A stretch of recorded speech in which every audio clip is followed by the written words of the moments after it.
Majority Report with Sam Seder. The destiny of America is always safer in the hands of the people than in the conference rooms of any elite. Sam Seder. They are unanimous in their hate for me, and I welcome their hatred. We must guard against the acquisition of unwarranted influence, whether sought or unsought, by the military-industrial complex. The Majority Report with Sam Seder. If I get the feeling you've been cheated.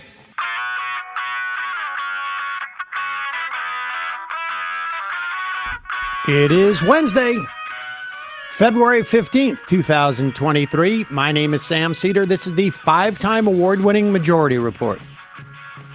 We are broadcasting live steps from the industrially ravaged Gowanus Canal in the heartland of America, downtown Brooklyn, USA.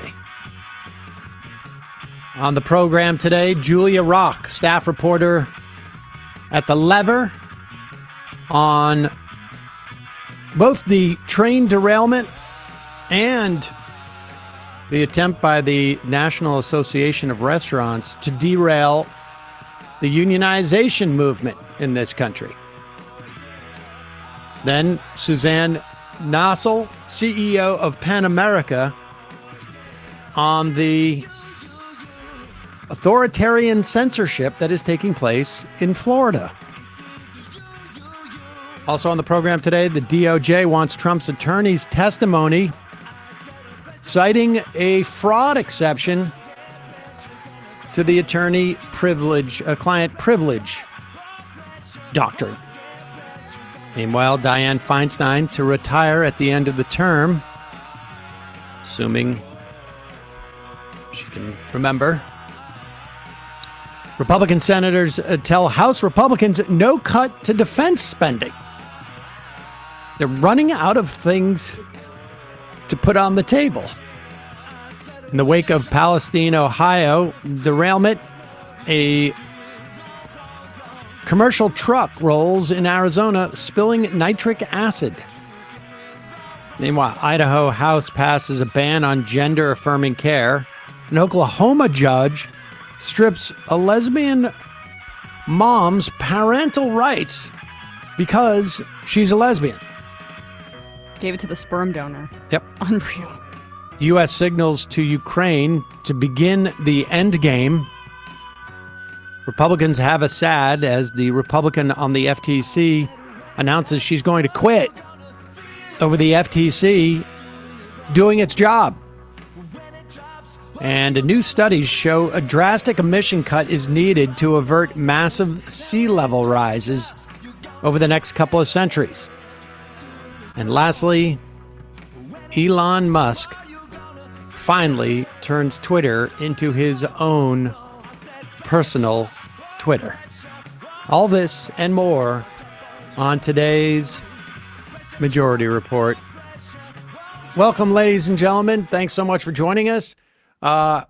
This is the day that we frankly, we have a lot invested in this day. We've monetized our co-host's phrase that she coined, and it's everywhere. Yeah. I mean, I'm not seeing that many royalties from it, but... Well, these things take time. But yeah. Why don't you go ahead, do your catchphrase? I don't know. Open your books. Show me how much you actually are making, because I don't know if my contract has any stipulations that I'm getting enough of that. As you know, work for hire. When you coin a phrase, like your phrase, we, the Majority Report Empire, monetizes it. Consult your NDA, Emma. I mean, wow. I thought you were above. Yeah, Unless NDA, you want to be broke NDA. for life. Dance, monkey, dance. Do a financial it's hump review. day. And it's hump day. That's right. It's hump day, ladies and gentlemen. Right. Thanks for joining us on this hump day. Don't forget, every time you use that, we make some figure that, and by we, I mean, of course, me. My coffers just begin to. Ladies and gentlemen, I mentioned this earlier. Well, first off, Dianne Feinstein to retire. I don't want to be glib about it. I certainly, I have firsthand experience with people her age who are suffering from some form of dementia. But her office announced that she was going to retire. And then moments later, she was asked about it. And she said, I have no idea what you're talking about. And then she was reminded that her office said she was going to retire. And she goes, oh, well, it looks like I'm going to retire. Yeah. And my concern is there's another 2 years or a year and a half. Really, I mean, another 2 years before she's slated to retire. I guess 1 year and 11 months. And it's just stunning that there does not seem to be any mechanism within the Democratic Party, at least. I mean, I'm sure they have this problem in the Republican Party to some extent as well, to say, hey, we really need a senator who is, this isn't a question of health. It is about, mental acuity. But that's what it is. And hopefully she will make it to retirement. And then also hopefully at this point, I'd like Katie Porter to win. But let's talk about what's happening on the, in Washington. We're still months away from when the final debt ceiling drop dead day will be. And at the State of the Union, in addition to basically getting a pledge from the Republicans that they weren't going to touch Social Security and Medicare, Biden also said, bring me your plan, and then we can talk about plans to, ostensibly make cuts in the budget. And they're running out of things to cut. Mm-hmm. Because, as you know, they claim that Social Security and Medicare are off the table, which it appears that it is, at least for the time being. And now it's being reported that the Republican senators in the Senate are saying to Republican members in the House, don't cut defense, even your so-called woke cuts to defense. And frankly, I'd like to just see, cut the trillions of woke stuff. Yeah, I personally, I am very much down with the cutting of defense. I don't think that there's going to be that much woke stuff that they find. So if they've got to do some of the non-woke stuff, I'm okay with that. That would be a good thing. But the bottom line is there's increasingly less and less that the Republicans can come to the table with and pretend that they want cut. Here is Rick Scott still basically saying, I am not for cutting Social Security and Medicare, except for I think we should put it in a position to be cut. And why? Because, I don't know. This is a bold stance to take as the senator from Florida, where there are a lot of retirees. Well, he is vying for a bigger job, I think. Congress ought to tell you how they're going to preserve Medicare and Social Security that are going bankrupt. Now, they say, oh, if I said in there we ought to review programs every 5 years. They said somehow that's a cut. Well, you know what? What do we do on defense? There's no 40-year plan for defense. There's no 100-year plan for defense. Every year we go through the defense budget. So if you don't support a 100-year defense plan, you must be cutting defense every year. So this is disingenuous. I don't believe that we should ever be reducing Medicare or Social Security benefits. But guess what? $31.5 trillion worth of debt. When we get to $45 trillion of debt, is somebody going to take this stuff seriously? Say, how do we preserve these programs? What are we supposed to take? What is guess what supposed to be? I don't want to cut Social Security and Medicare, but guess what? Yeah. We'll be forced to. We're going to have to. And the big elephant in the room is that you could just maintain all of these programs with ease if you were to raise taxes, but that's not anything that he would consider. No. And neither the rest of the Republican caucus. They will not raise taxes. And the idea that you need to reauthorize this every 5 years, again, by doing nothing, it could go away. And then they'd say, I didn't vote against it. I just didn't vote for it. We just didn't bring it up for a vote. Here is Mitch McConnell, however, who is in a battle with Rick Scott. You will notice he is not standing behind Mitch McConnell here. And McConnell is arguing we're not going to do anything on Social Security and Medicare, which is true because they won't raise taxes. We've been talking a lot about Rick Scott's plan. Now, it's not the Republican plan. At this point, would you like to see them disavow the plan, or how do you move forward as a party with the White House using this against you? Well, one more time, let's talk about Social Security. As you recall, there was some confusion last year about what the agenda of the Republican Senate might be if we were in the majority. And I made it quite clear that as the likely majority leader, I had hoped at that time, Social Security and Medicare were not on our agenda, period. As you recall, this continues to come up. The president was talking about it in the State of the Union. He's taken it out to various states around the union. So let me say one more time. There is no agenda on the part of Senate Republicans to revisit Medicare or Social Security, period. I've noticed that the Speaker of the House has said the same thing. So on Social Security, it is not an issue between the parties. I mean, this is... I love it. It's a big deal. And, of course, McConnell's really only saying, like, right now we realize that we're not on great footing to go after Social Security and Medicare. Like, we've lost this political battle. And because we had a ding-dong out there who basically, showed too much, essentially. Same thing happened before the election with Lindsey Graham and abortion. I was saying this before the show. This is a unique moment for Mitch McConnell. His caucus is not as in order as we've been accustomed to, I would say. It's hard to understand like what Rick Scott's agenda is unless you think back to this guy was the CEO of a company that provided a lot of Medicaid services and I presume Medicare services. Mm-hmm. I don't know that he still has an interest in that particular company, but what happens when you cut Medicare is that someone's going to be paying the money. Mm-hmm. It's just not going to be the government. And it means that the government doesn't have the ability to depress medical expenses at all.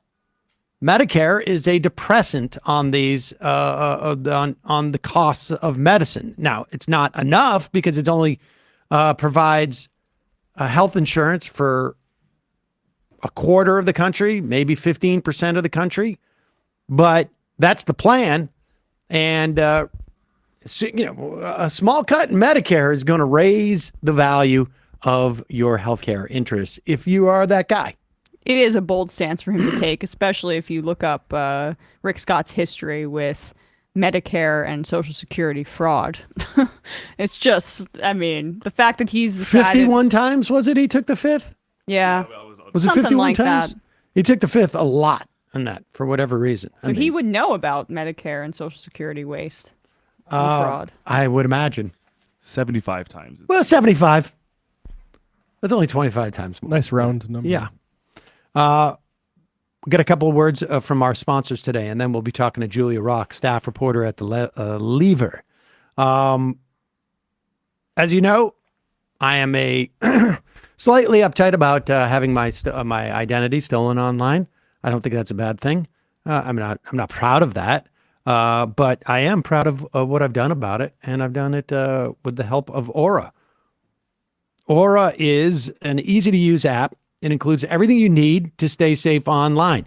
It protects you from scammers and hackers and phishers by scanning the so-called dark web, and it looks to see if your passwords, your emails, your social security numbers are being traded between hackers and scammers and thieves, essentially. And if it finds anything, it alerts you fast. When you sign up for the free trial that you get with our link at aura.com/majority, you You put your email in, and it'll tell you where your email and passwords have been compromised around the web on different websites. They also help you fight back against those websites that make all of your information public. They send automatic pull-down orders, essentially, of your information, and that helps you reduce robocalls. It helps you reduce junk mail. It also protects your public information, or it gives you near real-time alerts on suspicious credit inquiries. So if your daughter, let's say, for instance, thinks she's a mogul in selling the clothes that you have bought her and now needs a bank account, which is good. At least she's saving the money or attempting to. And you go set up a bank account in her name. If you're like me, you'll get a little ping saying, we just want to make sure this was you and you knew about this. And I did. And so I felt pretty good about the fact they were on it. They have a VPN that allows you to stay anonymous online by keeping your browsing history and personal information safe and encrypted. They protect your devices from viruses and malware, all that kind of junk, spyware. They also help you manage what your kids can do on their devices. So you can restrict the specific apps. You can set screen time limits. You can set focus time so that they're not, watching YouTube instead of doing homework. They got a password manager that lets you store and access your online passwords securely and conveniently. And the bottom line is you may have one or two apps that do one or two of these things, but you don't need 7 apps. You can use Aura. You're going to be shocked at how much private information Aura finds exposed over the 2 weeks that Aura is now giving you a free trial with my link, aura.com, aura.com/majority. That's aura.com/majority to start your free trial. There will be, of course, a link in the YouTube and podcast descriptions. Also, today's program sponsored by Z-Biotics. I took some of this over the weekend. Did it help? Oh, yeah. I went down to Jersey for a buddy's old birthday party, and I was like, I know I'm going to be drinking, but I know I got to get up early and come back up to get the kids. And Z-Biotic, and I a little bit overindulged, I have to say, but I felt great the next day. And why is that? Z-Biotic is a pre-alcohol probiotic. It is genetically engineered. You drink it before drinking alcohol, and you avoid a rough next morning. That's it. Simple, easy, straightforward. It was invented because they know that the real problem with drinking and feeling bad the next day is not dehydration. That happens. It's good for you to stay hydrated, but it's a toxic byproduct of alcohol, and Z-Biotic's pre-alcohol probiotic is the only product that breaks that down. You just got to remember, you drink responsibly, you get plenty of rest too. You drink a tiny little thing this size before you start drinking, and it takes care of you. It doesn't matter if you want tomorrow to be, a productive one or a relaxing one, or, one where you're working out, whatever it is. Combine, Z-Biotic with some healthy and responsible drinking habits. And again, when tomorrow rolls around, you're going to be ready to make the most of it. You can get 15% off your first order of Z-Biotic's pre-alcohol probiotic by clicking the link in the description box using my code MAJORITY at checkout. Go to zbiotics.com/majority. Use the code MAJORITY at checkout. Get 15% off your first order. Link, of course, embedded in the YouTube and podcast and website descriptions. And lastly, in the past, I've used some of these these services that send you food, right? And you make a meal, and they've been good. So, some better than others. But the biggest problem I had was they weren't so easy to make. If I had an extra 45 minutes, 50 minutes, then it may have worked out. And I found one now, HelloFresh, where you're getting, it's great ingredients, very fresh, obviously. HelloFresh. It's so crazy. I was literally just looking into HelloFresh 2 days ago. Okay, so these things took about 15 minutes each to prep, and the cooking time was not out of bounds either. The whole thing, I get it, from the moment I get home, open it up. They organize it better into its own separate paper bags. It was really easy. Mila cooked one of these meals. We had, what was the first one? There was one with the big pasta and sausage. It was delicious. And then I made some bulgogi sauce meatballs on rice. That was great. What was the one that Mila made? It was really good. I was really impressed, and it's easy. Doesn't matter what your lifestyle and meal preferences are too about HelloFresh. They have recipes to please everyone at your table. They got fit and wholesome. They got veggie. They got family friendly. All sorts of you can get 3 meals. You can get you can switch from 2 to 4 meals of the same meal or people, I should say. They have 40 weekly recipes at HelloFresh on a weekly basis that you can choose from. You're only going to find quality ingredients in their recipes. In fact, HelloFresh ingredients travel from the farm to your home in less than 7 days, so you know they're fresh. I really enjoyed it. It's super fast. It's easy. And like I say, my daughter, who is, she's competent, but she's not a cook. She did it, and I did it. Saul loved the food. I love the food. Go to HelloFresh.com/majority65. That's the number 65, and use the code majority65 for 65% off plus free shipping. That's HelloFresh.com/majority65. Use the code majority65. You will get 65% off plus free shipping. Check that out. We have a link in the podcast and YouTube description. All right, we're going to take a quick break, and when we come back, Julia Rock, staff reporter at The Lever.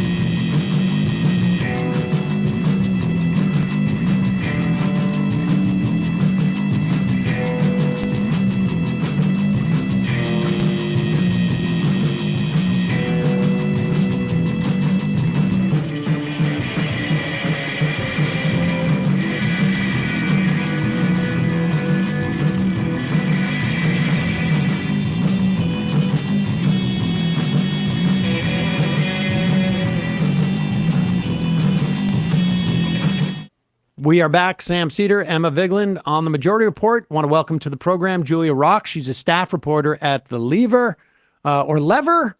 That's the first question I'm going to ask you, Julia. And I'll say, we had originally booked you to talk about a great piece that you wrote on visiting one of those National Restaurant Association meetings where they're talking about how they're going to go about union busting, essentially. And in the meantime, you've written a couple of pieces about the rail companies in the wake of this rail spill, essentially, in Palestine, Ohio. So let's start with that. I should also say that's one of the things I really like about The Lever. You guys do some great reporting.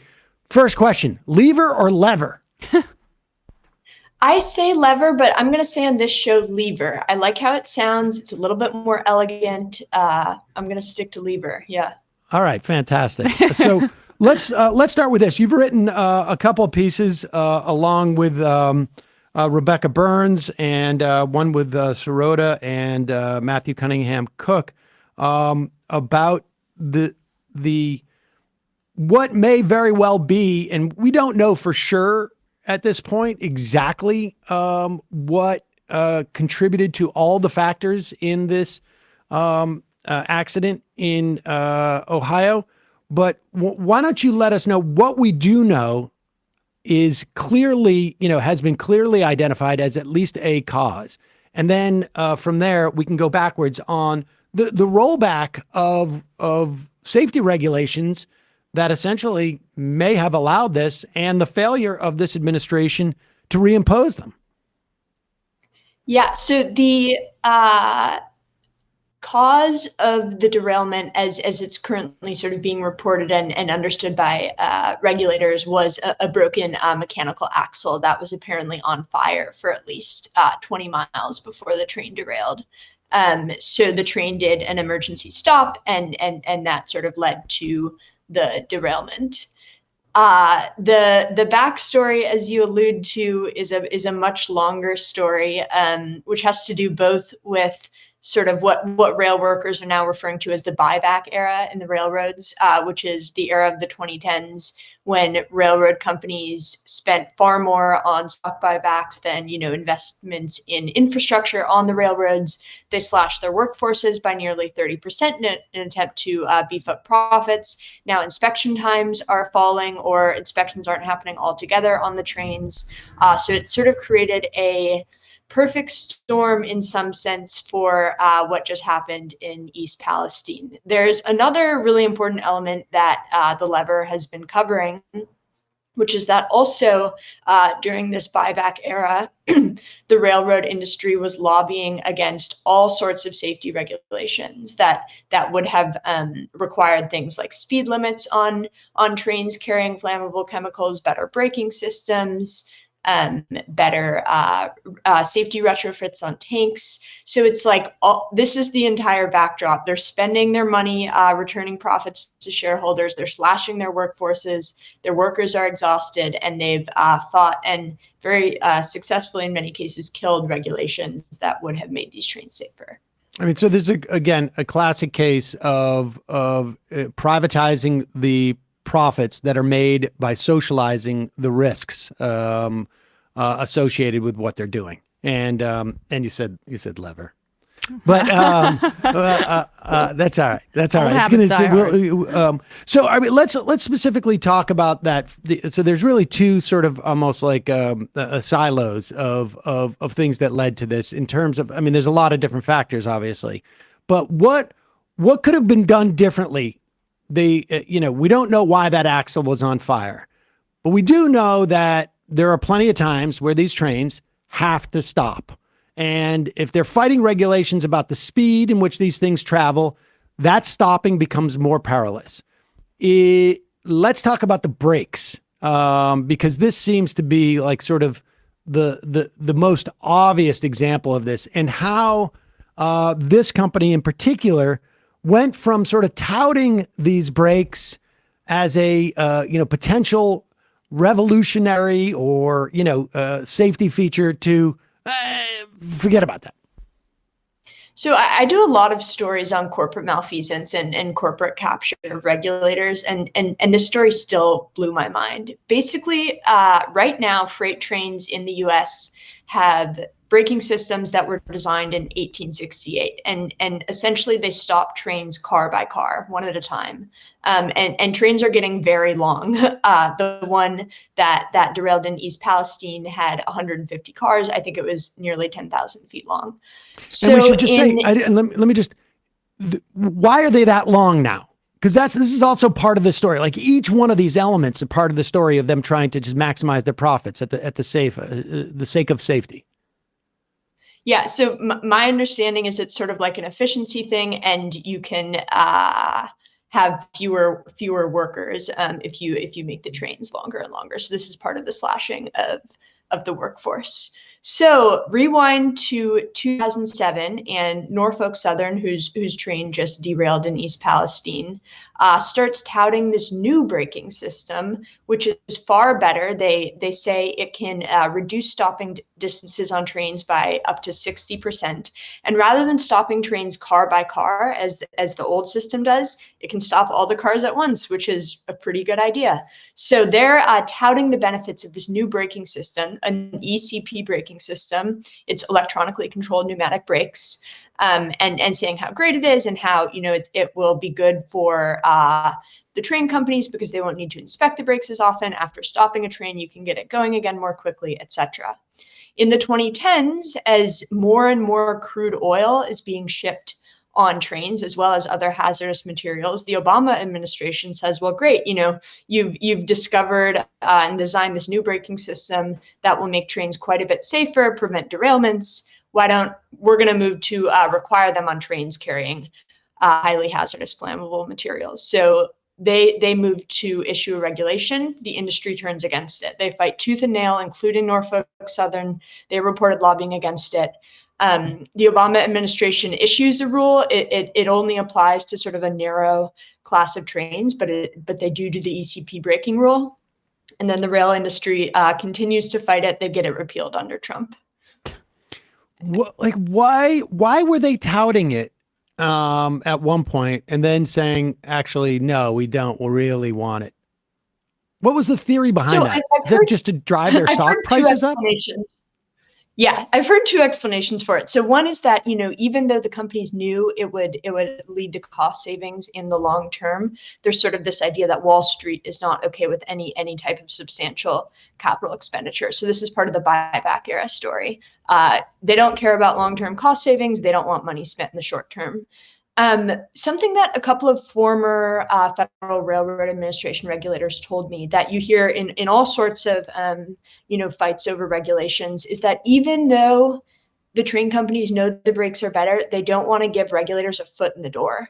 They see any regulation as like encroachment on their industry. They'll just fight any regulation, even if it's good for their bottom line. So those were the two explanations that I really found to be the most compelling in my reporting. Because they don't. Oh, sorry. Yeah, no. I mean, that makes you can expand on it. I just wanted to move to the fact that the Biden administration hasn't reinstated it. I mean, the fact that it doesn't even really harm the industry profit-wise to that much. It's just the principle of the thing. I think underscores how inexcusable it is that Buttigieg and the Biden administration haven't been proactive on this and don't seem to have any plans to reinstate these regulations. Well, let's go into that, because I mean, it's the industry, it seems to me, and this is something that I think we can see across the board with all industries. They don't want the precedent set. Even if it saves them money, they don't want the precedent set that there is authority for the federal government to impose safety restrictions on them or worker rule or anything. The precedent is bad, and they will. And I would also argue that as far as the timing, and I haven't quite dug into this quite enough, but the timing seems to be that they are on a move to cut their workforce. And so they need to justify their ability to cut their workforce. And there's sort of almost like a bait and switch here. We've developed these new braking system that's going to allow us to cut our workforce, expand the length of the trains. And this gets into the whole union thing where they wouldn't let them have sick days because they have a very lean workforce, and these breaks are going to allow us to cut our workforce. And then they realize, like, at one point, like, we can just cut our workforce and we don't actually have to institute those technological advances that would have maintained some measure of safety. But talk about like what. How much of an expectation was there that after the Trump administration rolled back these sort of very narrow requirements for these breaks in specific, really hazardous situations? What was the expectation in terms of what the Biden administration would do? Yeah, so at the time of the Trump repeal, there was pretty widespread outcry from environmental groups, Democrats. I think Senator Merkley said, redo the cost benefit analysis and reinstate the rule. There was a finding that the Trump cost benefit analysis had been faulty. They didn't really factor in the cost of derailments, which somewhat makes sense because often rail companies don't pay that cost anyways.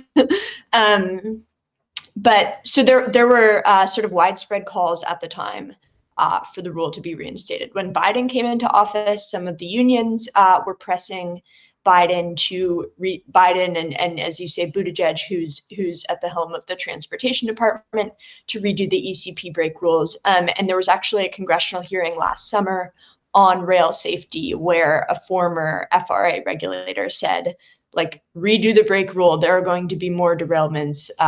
This is a high stakes situation. So there have been calls for the rule to be redone. Now, just in the past few days, some lawmakers like Representative Ilhan Omar have called for the rules to be reinstated.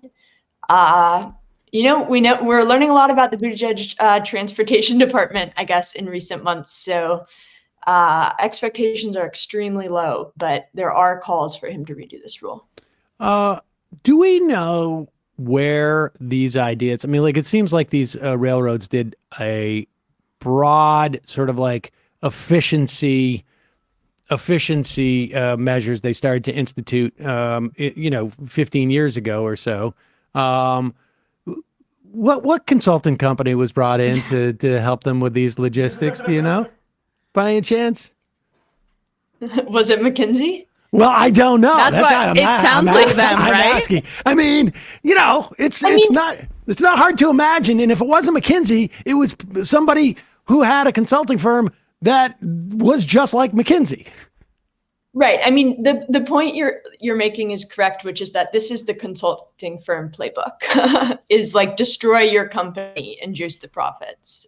So Pete Buttigieg certainly has experience in that type of business model from his time at McKinsey. But I think that's the answer, right? I mean, we're kind of saying, why are they not re-implementing this rule? It's because he's ideologically, I think, much more sympathetic to what the railroads are trying to do with an efficiency model than the safety regulations that would be imposed. I mean, that it's ideological with him, I would say.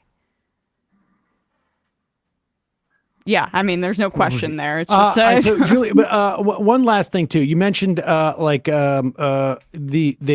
apply a cost benefit analysis. This is the transportation.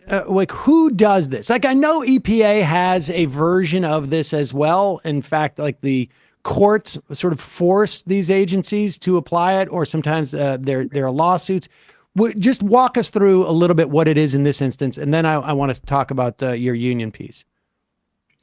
Yeah, so the cost benefit analysis came out of an industry effort to slip a provision into a 2015 transportation bill saying the ECP brake rule would not go into effect if the benefits didn't outweigh the costs.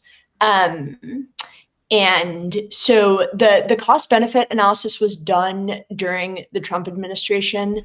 I believe it was sort of done in part by the National Academy of Sciences. I think the Government Accountability Office was involved, but the Transportation Department was sort of in charge of the whole thing.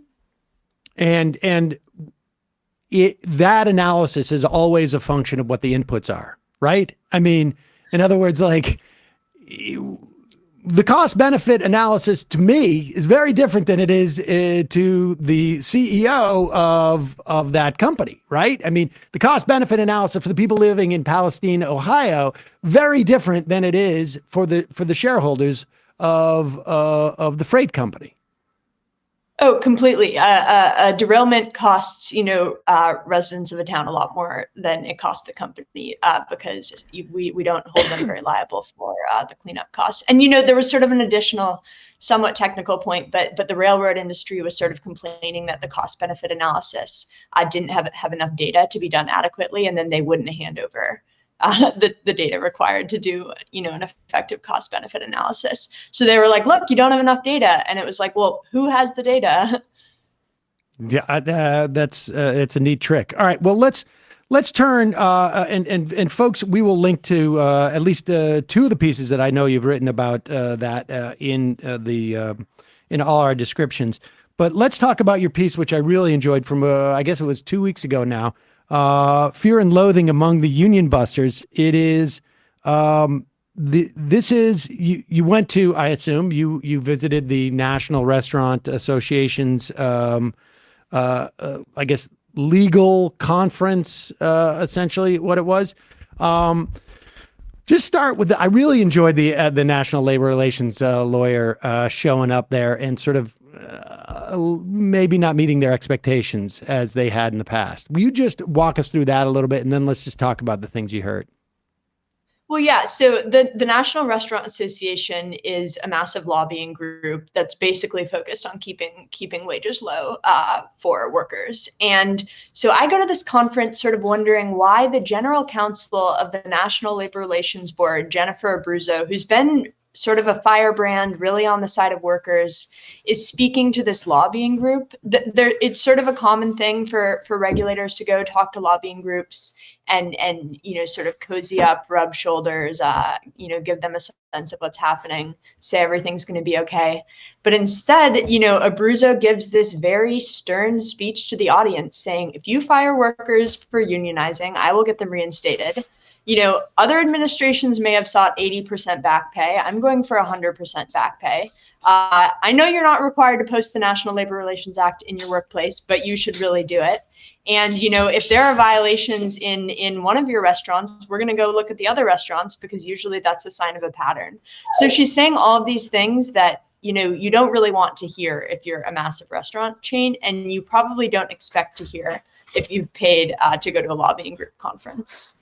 How effective, give us a sense of just sort of an assessment of how well staffed the National Labor Relations Board is versus where it's traditionally been, 10, 20, 30 years ago. And what was the reaction? I love that story, because that is exactly what they should be doing. And you never hear it go down that way. It's usually, like you say, they go and they cozy up, or they just avoid it. But going in there and basically saying, I don't necessarily have knowing that she doesn't necessarily have all the resources to fight all these people, but also knowing that if I show up there and, make a show of it, that I'm going to fight you, that's done maybe 5 or 10% of the work that she would have to litigate. No, absolutely. As you alluded to, the National Labor Relations Board budget was frozen for a bit over a decade. It was just increased a little bit in December, but this is a very understaffed agency. They've been saying for years that they can't do their work properly, and obviously it's intentionally understaffed. Corporations lobby the government not to fund it. And right, she talked a lot about the idea that there's a chilling effect when corporations fire workers for union organizing, even if she gets them reinstated. And she's sort of trying to figure out how to, fight back against that chilling effect. But as you sort of gesture to, there's a little bit of a chilling effect if she goes and says, we're going to fight you if you fire these workers for union organizing. And so give us a sense of what were the other sort of main themes that you heard there? There was one piece, a moment in the piece, if I remember correctly, where the quote was something to the effect of we got a problem, because it was always people don't want to pay for union dues. But it was almost like Jerry Seinfeld complaining about college audiences. And he's going and the guy says but these kids these days, they don't mind paying union dues. It's cheaper than Netflix or something, right? Doesn't it? What will you just walk us through that quote? Yeah. So that's a quote in the context of a lawyer from Jackson Lewis, probably the most notorious union busting law firm in America, explaining why some of the old union busting tactics, or the lines like the classic one the boss will give, you don't want to pay union dues, do you? Aren't really working in this particular era of union busting, especially in the restaurant and hospitality industries. And it gestures to a larger theme of the conference, which is that people, both lawyers and sort of the restaurant chains in attendance, really had this sense that what is happening at Starbucks right now, where very young workers have just very quickly organized a huge number of stores. Last I checked, it was 280 stores in a year and a half. That could happen to your restaurant chain too. And this is being done not, by a union coming in and trying to organize. It's just being done by the young people who work in your stores. So there's a real sense at the conference that the people doing this organizing aren't institutionalized unions. They're just sort of workers in these stores, that they're very young, that they're very sort of amenable to social justice type messaging, that they're concerned about social justice issues, and that you can't say anything mean to them. They were at one point, this Jackson Lewis lawyer says that they sort of want everything light and fluffy. Well, give us a sense of one of the things that I remember in the piece too is they said that because they are so sensitive to these things, and because I imagine on some level it's because there are more and more resources available to young people who want to unionize, let's say, in their restaurant in terms of what is allowed and what's not. They said you should start having sort of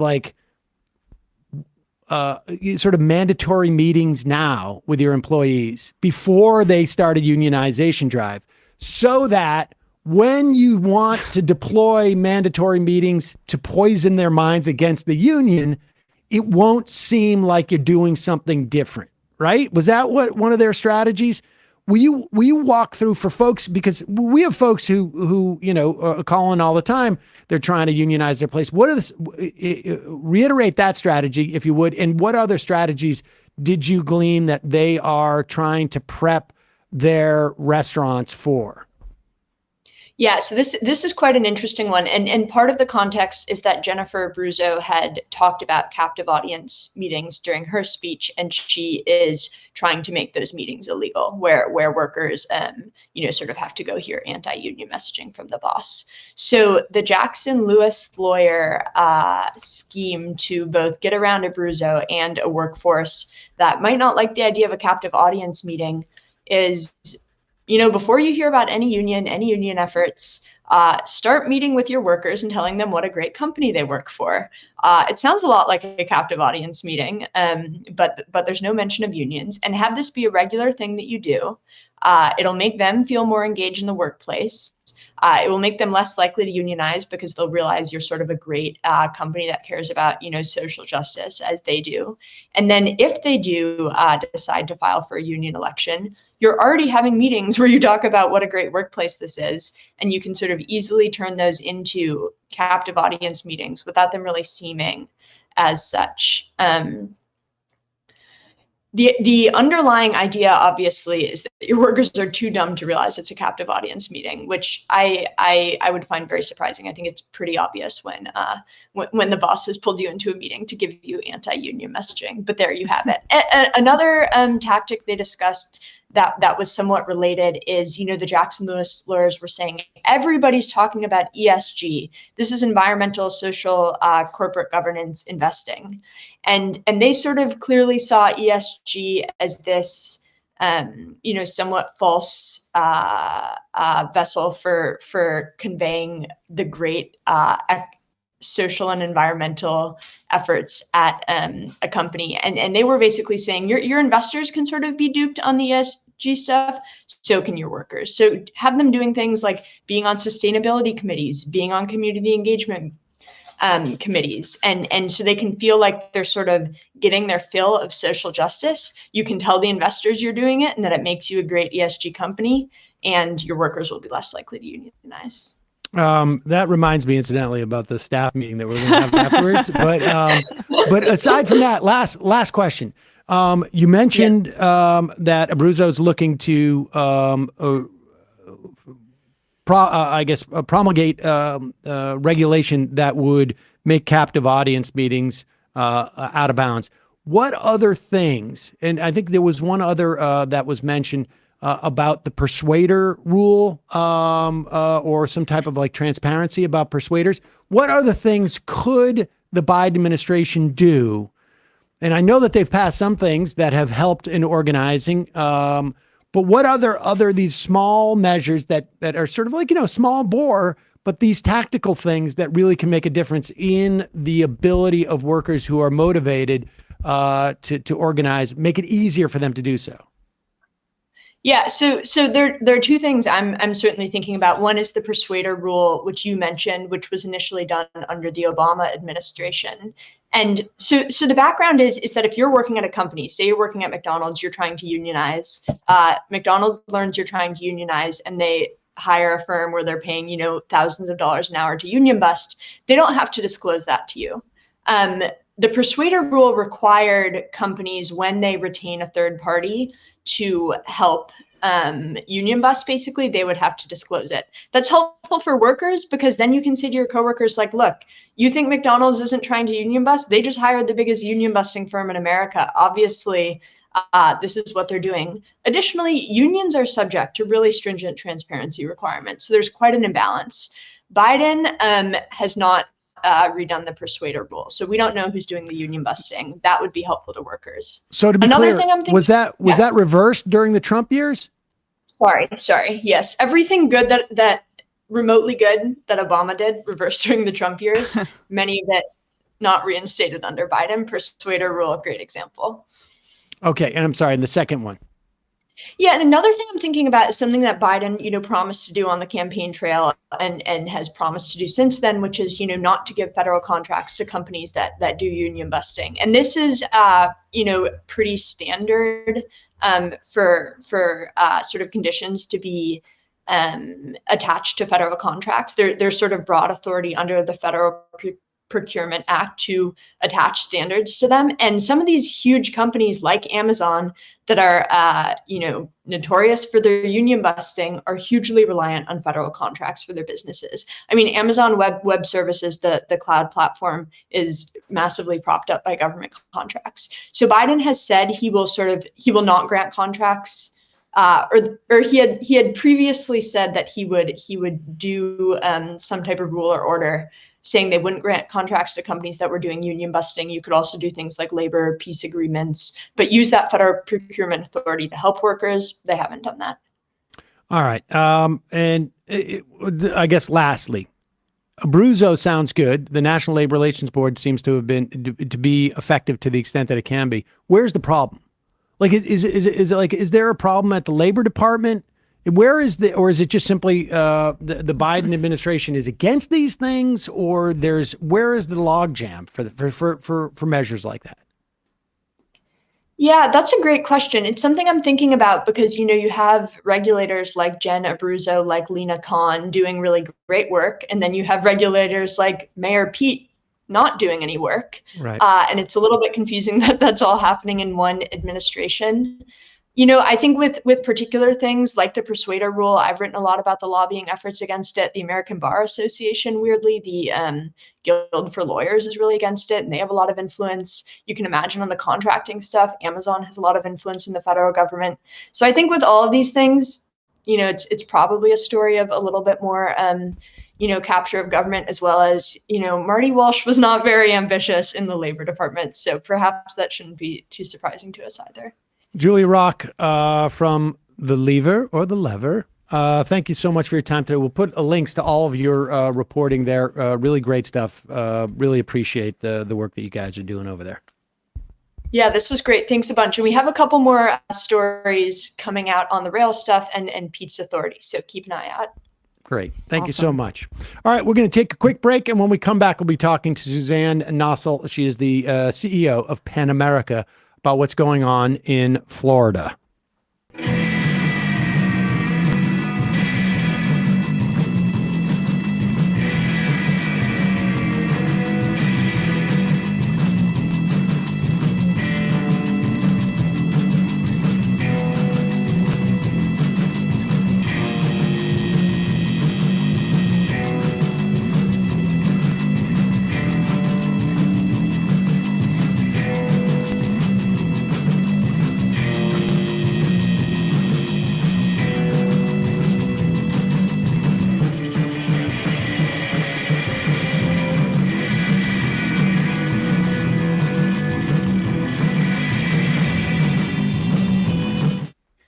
We are back. Sam Seder, Emma Vigeland on the Majority Report. I want to welcome to the program Suzanne Nossel. She's the CEO of PENAmerica.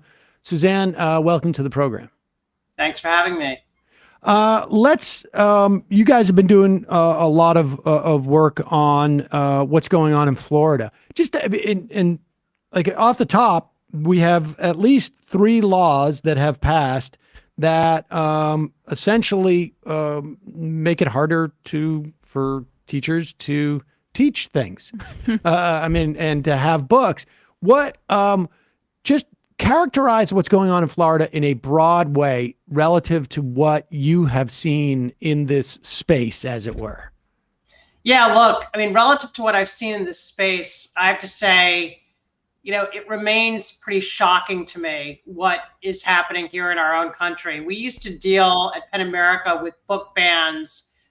We'd have 1 or 2 a year. A parent somewhere around the country would contact a librarian and asked that a book be taken off the shelf, we'd write a letter. Usually the book was put back. This is something categorically different. This is an assault on education, on the freedom to learn. It's ideologically driven. Look, I understand some of the roots of this, and I sympathize with the idea that some of the ways that we're instructing kids, you push the envelope further than parents and communities are comfortable with, that there are certain ideas and perspectives that feel off limits on particular campuses. It's hard to be a conservative on a college campus these days. And so that's legitimate. But to turn to legislation as the weapon of choice, which is what Governor DeSantis, the Florida legislature, has done, and to respond to informal censoriousness coming from the left with government mandated edicts that prohibit certain ideas and books from being taught in classrooms, that ups the ante. And that, to me, is inimical to the First Amendment and our freedom of speech. Where is that line? Because, I mean, I think, like, you know, a lot of these actions, and we'll go through, you know, what these laws actually do, and they sort of do two things, right? I mean, they do what is explicit, and then they have sort of this, almost this sort of like atmosphere around the law that functions as, you know, in chilling effect. And in some ways, that sort of like membrane around the law, because of its vagueness, has even a worse impact.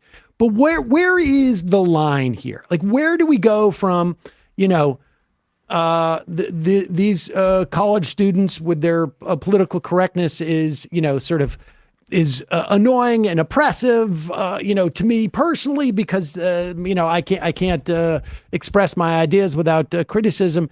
And then where we cross the line into what is really sort of like genuinely, well, I don't want to say genuinely problematic, because although that's what I do feel, but is sort of like an abuse of authority. Like when we say things like authoritarian, you know, like where is that line for you coming, you know, from this space that you've worked in for years? Look, I think on all forms of infringement on freedom of speech sort of have that silencing effect, you know, whether it's speaking up in a classroom and saying something on transgender issues or on affirmative action or on reproductive rights that flouts the conventional wisdom. What we hear again and again from students is people fall silent. They're all looking at each other. No one will respond to you. And you feel ostracized and like you're an outcast. And you really think twice about bringing up that perspective next time.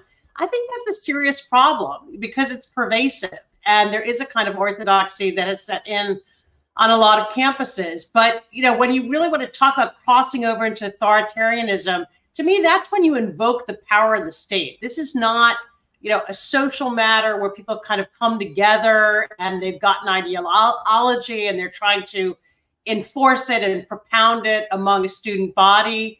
You know, I think that's problematic, but I think it's a category further. You're going to make a hierarchy of threats to free speech. I don't think there's any question that you have to put state-sponsored legislation, laws at the top of the pyramid, because that's got the force of law. The police can go after you. You might be fined. You might be penalized. If you're on the faculty, you could lose your job. A college could be shut down or taken over, as is happening at the new College of Florida. And so the consequences are really serious. That's not to say on the other side there isn't a problem, but you deal with that problem through dialogue, through ensuring that you have heterodox views on campus, that conservatives have a space to be heard and to organize. So there are other methods that don't involve this very heavy hand of the state.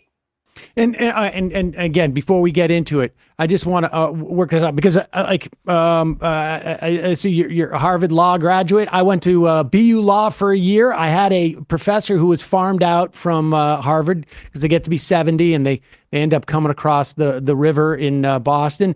And I once raised my hand and he said, I'm not going to call on the Seder because I know what he's going to say is insidious, divisive, and corrosive. And, you know, I was like, fair. Well, I thought it was a fair thing to say. But I could see like someone else may have felt, intimidated by that. And that would suck. But and certainly I understand the concept of, you know, you guys are I think what we call like free speech absolutists on some level, or should be. Maybe not quite, maybe that's unfair, but you should be close to that, right? Because this is the principle that you guys are watchdogging. Where, like, how much of but with that said, though, with free speech as a concept in this country, it's different in other countries, right? I mean, because other places don't have a First Amendment. We were talking the other day about, Brazil or Germany, where there's a certain balancing act that goes on in terms of speech and whatnot. But in terms of the concept of free speech, how do you differentiate between a chilling effect because of social peer pressure, which is obviously it's different if a student says this to me versus the teacher, it's different.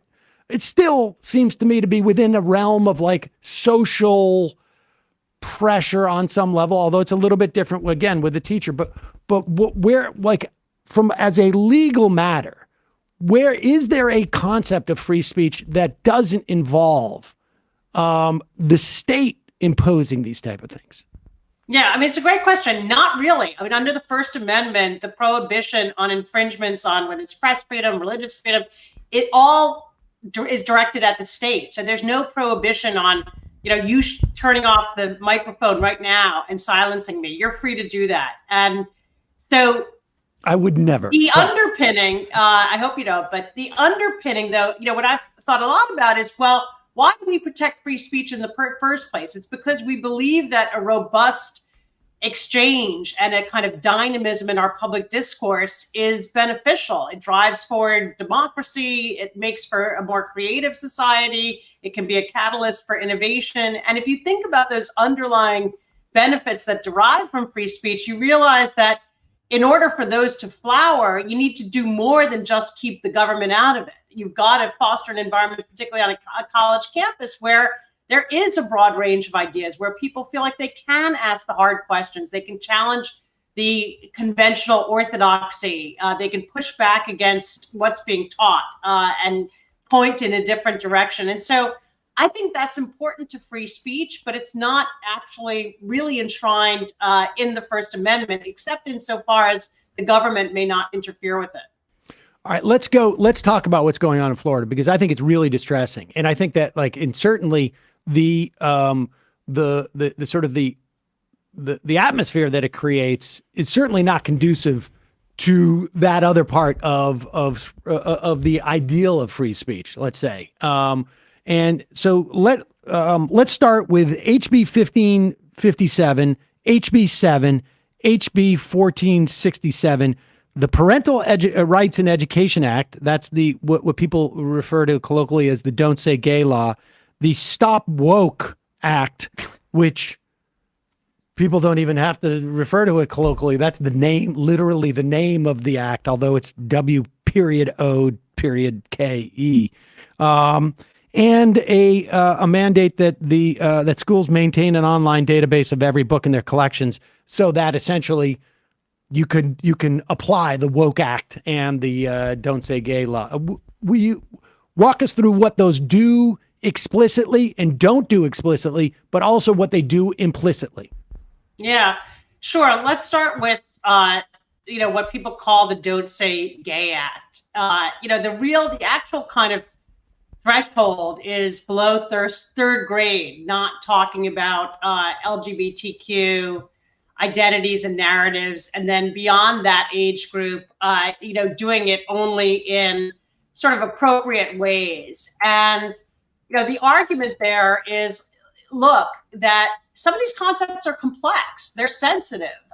Kids may not be ready to consider the full spectrum of gender identities. Some parents may want a more conventional, traditional presentation of gender for young children, boys and girls, before you get into sort of the complexities that have emerged to the foreground in the last years and decades. And so at some level, I think a lot of people are sympathetic to the idea that this should be a measured process in schools. But what this law does, and I think you've said it very well, is it creates this chilling effect where there's a sense that if a child draws a picture of their same-sex parents, is that something, and the teacher puts it up in the classroom wall and that sparks a discussion, do they then have to shut down that conversation or be at risk of a legal violation? And that's just a terrible position for a classroom teacher to be put in, to have to even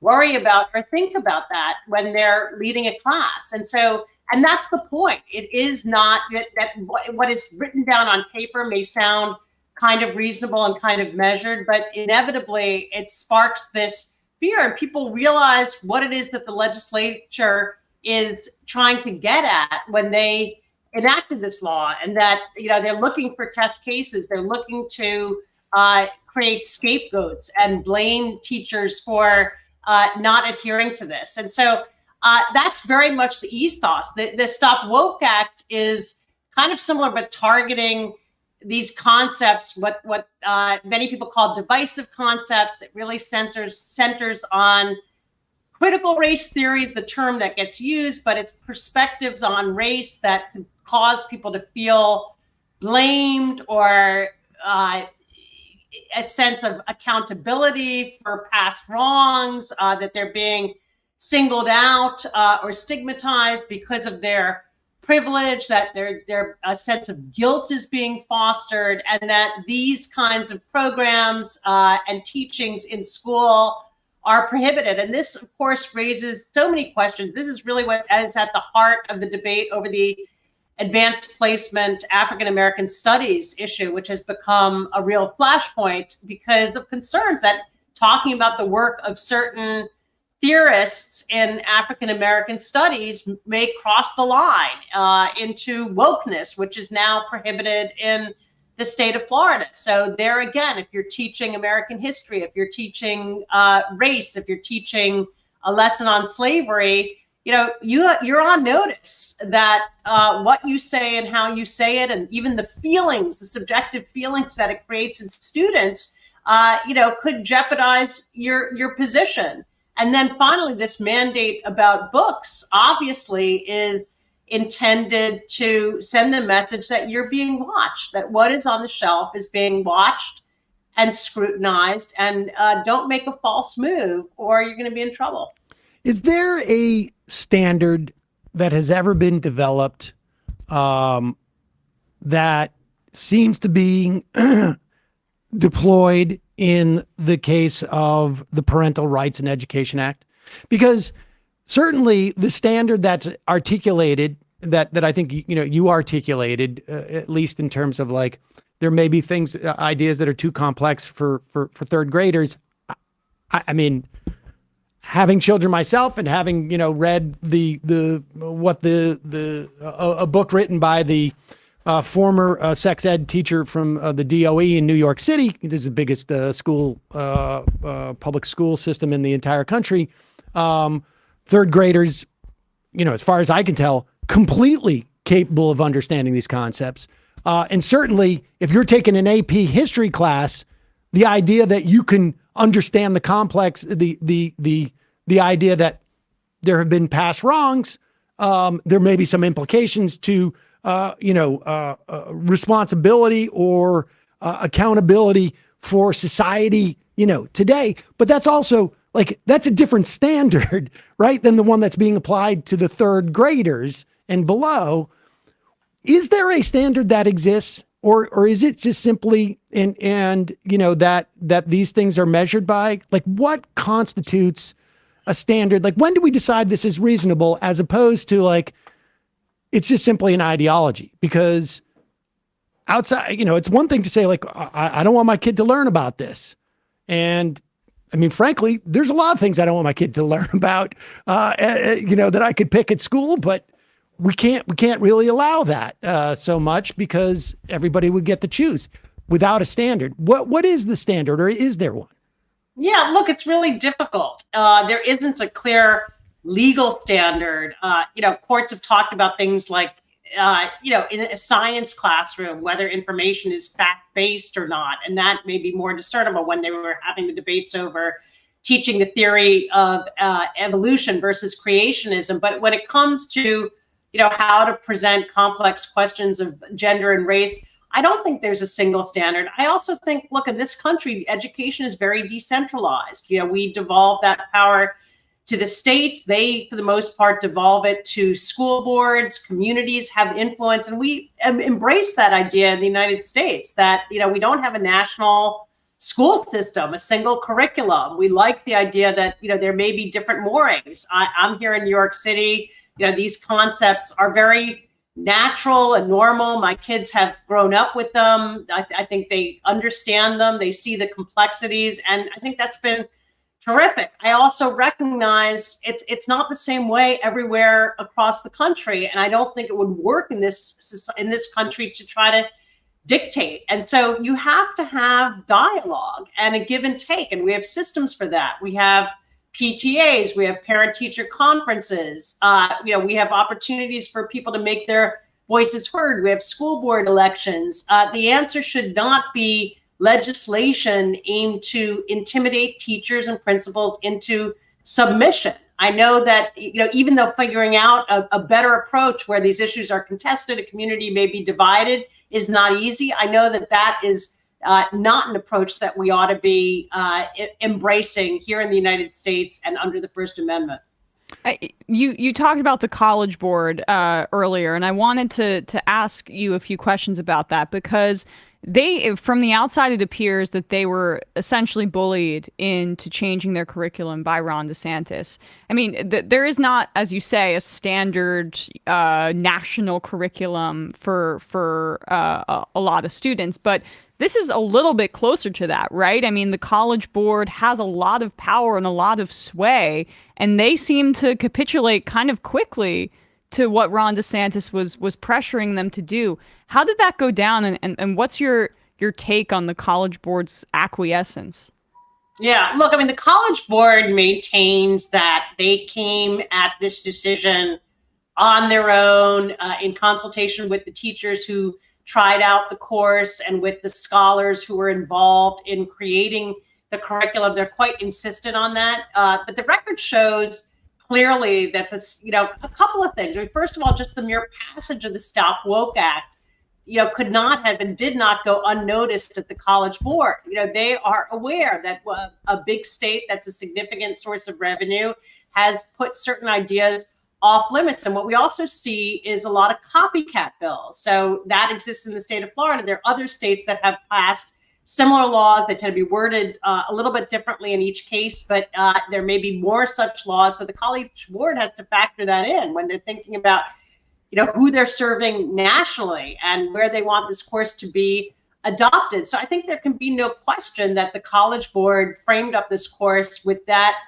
as a backdrop. And, perhaps it's true that they didn't experience themselves as sort of capitulating to pressure or censorship consciously, but that's how censorship works. It's insidious. If you know that something could get you into trouble, you have a natural tendency to stay away from it and avoid it. And, in this case, it just seems that the timing of their decision, the backdrop of the communications that they had with the Florida Department of Education, the fact that certain ideas that are right in the crosshairs of the Stop Woke Act went from being part of the curriculum to being sort of ancillary and optional. I think it's pretty clear.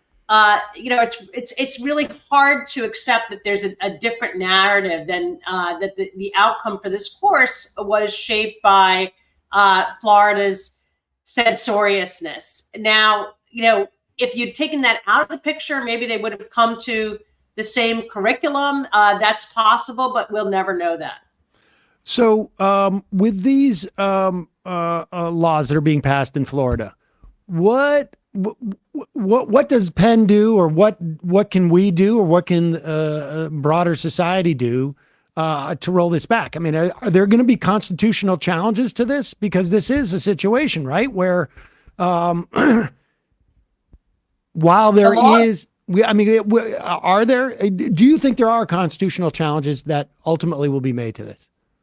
Definitely, there'll be challenges. I think, complex and difficult questions, how they will be adjudicated, again, because we do have this very strongly rooted tradition of local control over schools, and local discretion applying, whether courts and this particular Supreme Court, if it gets there, which I think it probably will decide that the state of Florida has sort of crossed a line, is debatable. There's not much precedent even for constitutional challenges of book bans. There's one case, and the justices really were split on how far a school system can go in picking and choosing what's on the shelf. And, part of that's because they comprise and curate that shelf in the first place, right? There's a librarian who's working for the school who's deciding what books to buy, what books to put out there. So there is that discretion being exercised by the state.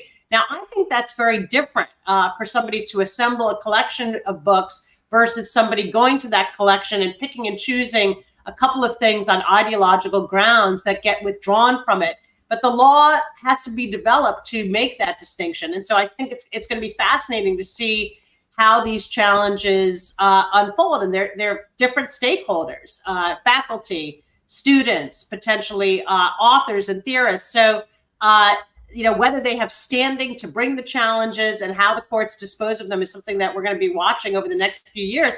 In the meantime, look, there's a lot that can be done. I mean, Americans don't like censorship. They overwhelmingly, on a bipartisan basis, reject book banning as a tactic. We all know book banning is un-American. It's not something that we do here. And so mobilizing people, equipping people to recognize, even if you don't love everything that's happening in the classroom, that these, really hard-hitting pieces of legislation are dangerous infringements on our free speech rights. It's extremely important to talk about that, to mobilize people. Local voices are often the most powerful, going into the school board meetings, going in to speak to the regents and the heads of universities to say, censorship is not something we want here.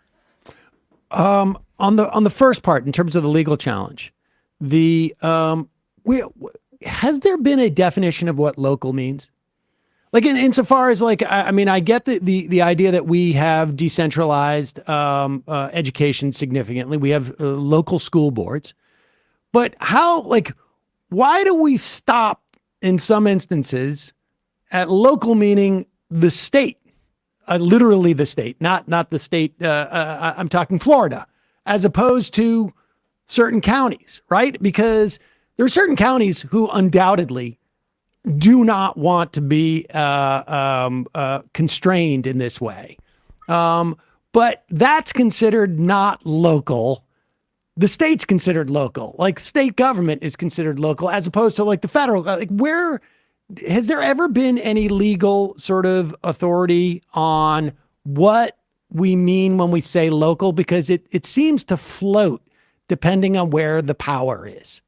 Yeah, I think what you're really asking is how far can the state go to sort of dictate across school systems and school districts, what can and can't be taught. And I think that's really an issue of state law that's going to vary from state to state. So it is a devolution of power from the state to localities to determine these things. And, here in this case in Florida, you're seeing the state trying to kind of pull that back. It's not, here in New York State, we've got a board of regents and they certify curriculum and you have to meet certain standards to be an accredited school. So there certainly is a very well established role for the state, but kind of where exactly that boundary lies and whether, whether there could be a local challenge to say, we want to have, on the basis of a municipality or a town, challenging the authority of the states. I honestly don't know, but I'm doubtful because I think the state probably does have that power. Well, Suzanne Nossel, CEO of PENAmerica, really fascinating. Appreciate your catching us up on these things, and hopefully people get out there and agitate against this stuff as much as they can, and then maybe we'll have a sympathetic Supreme Court to this type of thing. But I find that a little bit hard to believe. But at least the way it's currently constituted. Thank you so much for your time today. Really appreciate it. Thanks for having me. All right, folks, we're going to take a quick break. We will be taking your phone calls at 646-257-3920. We will also be taking your IMs via our IM machine, the patented IM machine that we have. Right. I don't know if anyone else in the world has this system. The IM machine? Well, I mean, The people have software we IMs. use on the Mac. But, well, no, people have that. But do they have the Majority Report app from which if you're a member that you can IM through? An app is a machine in a sense. Does anybody else have that? Sort of virtual machine. I mean, does anybody have it? No. Exactly. Thank you. I rest my case. Thank you, Your Honor. But check it out. If you become a member and you get the app is free, incidentally. It's just I know. I don't try to. And you can IM the show. Also, you can become a member by going to jointhemajorityreport.com. And there, what you can do is join themajorityreport.com and allow the show to survive and thrive and bring you interviews like we brought you today. And you can buy our merch as well if you want to support us and support, my coup. You can buy the limited edition and Majority Report shirts in clay and then in powder blue. They're on shop.majorityreportradio.com. Don't forget justcoffee.coop, fair trade coffee, tea, or chocolate. Use the coupon code majority, get 10% off. Emma. Yeah. What's happening with the... Tomorrow's a big day for me. I lost my bet to Bradley, our season-long competition against the spread, and I will be eating many different kinds of cheeses on camera, and I might throw up. YouTube.com/ESVN show. Why? You don't like... It's nice and warm in the studio for you to eat the cheese. Wait, you don't Do you want me to preemptively vomit? You don't like cheese? No. I feel like I've told you this, but you might have forgotten. You don't like any type of cheese? What kind of cheeses are going to be there? I don't know. I said, Bradley, you can get $20 worth of cheese. Aromatics. And they just surprised me. So right. The cheapest variety. Yeah, I'm not cheese. sure that you wanted to go that route. You might have wanted him to expend more money on the cheese than the $20. See if we can get 8 varieties for $20. That's my thinking. I don't know. I'm going to go for value. Yeah, I mean, Oof. I don't really know what to tell you. That's what's happening tomorrow. And then also, I'm sure we'll talk about sports too. But on our last episode, there's a really good one. We did a Super Bowl breakdown. Also spoke about Pat Tillman, the continued exploitation of his memory and lies about what happened to him, as well as who's really behind those weird Jesus Super Bowl ads as well. YouTube.com/ESPN show. I'm super concerned about this cheese thing. I got to tell you. Bradley's going to have to cut away after like a minute. I mean, you don't do that at the end of the show. Why are you concerned? Now I'm really. I'm afraid. I'm afraid what's going to happen in the studio. I'm afraid you're not even going to show up on Friday. Like you're going to be so cramped up. I mean, I'm not going to eat. I'm going to eat as much as I can. I'm not going to push myself as like a fear factor thing. We'll see. I mean, I don't think it's a quantity thing. I think it's just like the different scents and stuff are going to be too much. All right. Well, open the window. It's just... I don't want to like. I got to check and see if like our insurance will cover this. I'm a little concerned about what's going to be going on with this. Matt, what's happening on Left Reckoning? Maybe you do that cheese thing outside of the... They might do it outside on the pavement. Yeah, maybe we'll do it. What do you guys think is going to happen here? I don't know. That's what I'm concerned about. All right, Matt. What's Matt Leck Media? Episode 105 of Left Reckoning last night. Neoliberal train derailment. Who won Vietnam? Cup lies in Austin, featuring Robert Bozenko and Seneca and Sam from Austin DSA. And in the post game, we got deep into some Elon Musk stuff. And yeah, check that out. Patreon.com/Left Reckoning to get access to that. We are back in a moment. 646-257-3920. See you in the fun app.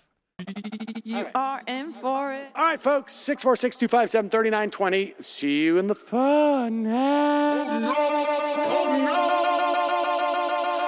Are you ready?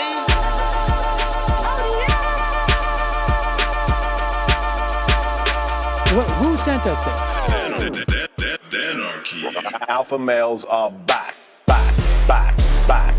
Boy is back. And the alpha males are back. Just as delicious as you could imagine. The alpha males are back. Boy is back. And the alpha males are back. Just want to degrade the white man. Alpha males are back. I take all of it in my throat. Alpha males are back. Snowflake says what? The alpha males are back. You are a man